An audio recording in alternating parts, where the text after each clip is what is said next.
Magandang buhay! Kumusta mga bata?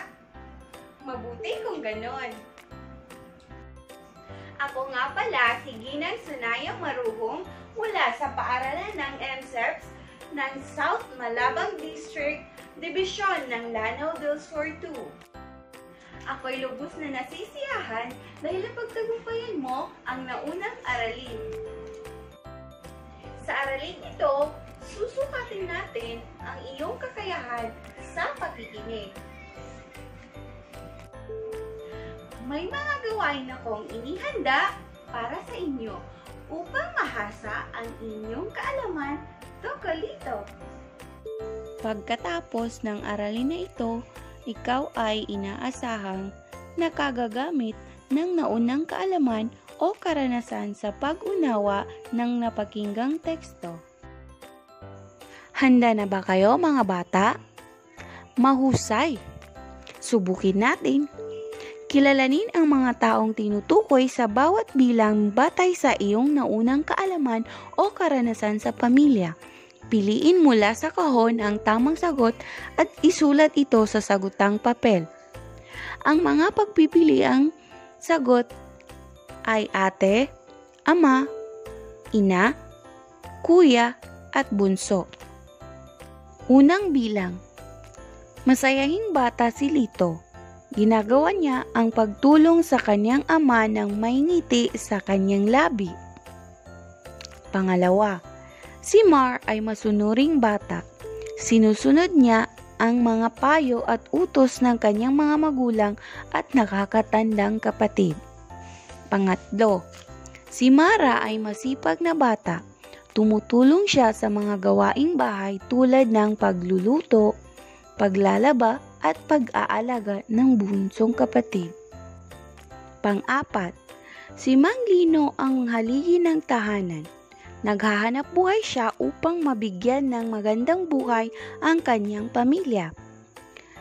Panglima, si Aling Nita ang ilaw ng tahanan.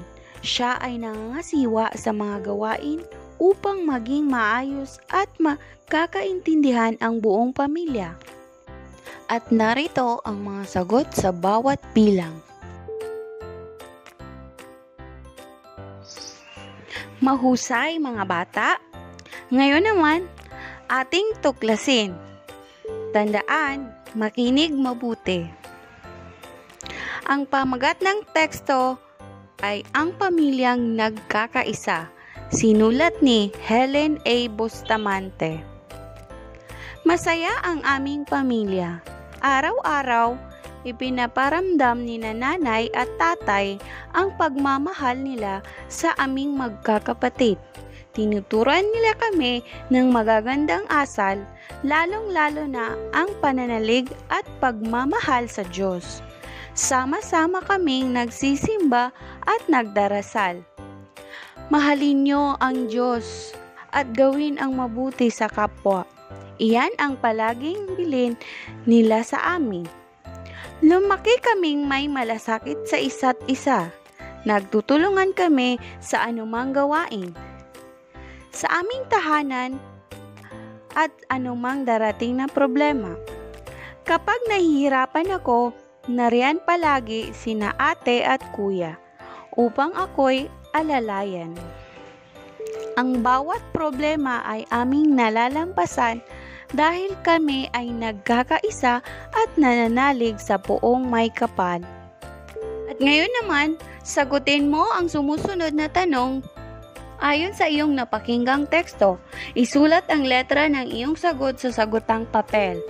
Una, ano ang pamagat ng tekstong napakinggan? A. Ang pamilya. B. Ang aming pamilya. C. Ang pamilyang nagkakaisa. Pangalawang bilang. Sino-sino ang bumubuo ng pamilya? A. Nanay at tatay. B. Nanay, tatay at ate. C. Nanay, tatay, ate, kuya at bunso. Pangatlo. Paano itinuturo ng mga magulang ang pananalig sa Diyos? A. Nagtutulungan sila. B. Sila ay nagmamahalan. C. Sama-sama silang nagsisimba at nagdarasal. Pang-apat na bilang. Bakit nalalampasan ng pamilya ang bawat problema ayon sa teksto? A. Nakikinig sila sa bawat isa. B. Nag-uusap sila kapag may problema. C. Nagkakaisa sila at nananalig sa poong may kapal. Panglimang bilang. Sa iyong palagay, bakit mahalaga ang pagkakaisa ng pamilya? Mahalaga ang pagkakaisa ng pamilya upang maging A. Magulo. B. Malungkot. C. Mapayapa. Ang galing nyo mga bata! Sa pagkakataong ito, ating suriin. Tandaan, sa pakikinig ng teksto, mas mauunawaan mo ang ideya nito kung iyong gagamitin ang naunang kaalaman at karanasan mo. Sa puntong ito, ating pagyamanin. Pakinggan ang isa pang tekstong aking babasahin. Ang pamagat nito ay COVID-19, sinulat ni Helen A. Bustamante. COVID-19 ang kanyang pangalan, isang nakahahawang karamdaman sa pag-ubo at pagbahing na paraan, kaya lahat siya ay iniiwasan. Alagad ng kalusugan ay gumawa ng hakbang.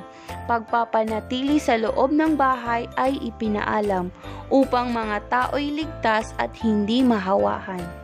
Nang sa gayon, COVID-19 mawala ng tuluyan. Ayon sa aking binasang teksto, sagutin mo ang mga sumusunod na tanong at isulat ang iyong sagot sa sagutang papel. Unang bilang, ano ang COVID-19 batay sa tekstong napakinggan? A. Masamang kaaway. B. Simpleng karamdaman. C. Nakahahawang karamdaman. Pangalawa, sino-sino ang maaring mahawahan nito? A. Mga bata. B. Mga matatanda. C. Mga bata at matatanda. Pangatlo, ano ang nabanggit na teksto na dapat gawin upang maiwasan ang COVID-19? A. Lumabas ng bahay. B. Manatili sa loob ng bahay. C. Makipaglaro sa mga kaibigan. Pang-apat, bakit kailangang manatili sa loob ng inyong bahay ayon sa tekstong napakinggan? A. Magkaroon ng panahon sa pamilya. B. Maging maayos at malinis ang loob ng bahay. C. Maging ligtas at hindi mahawahan ng sakit na COVID-19.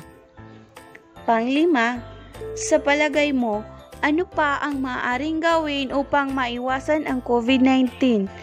A. Palaging maghugas ng kamay. B. Makipagkamay sa mga kaibigan. C. Makisalamuha sa iba pang tao.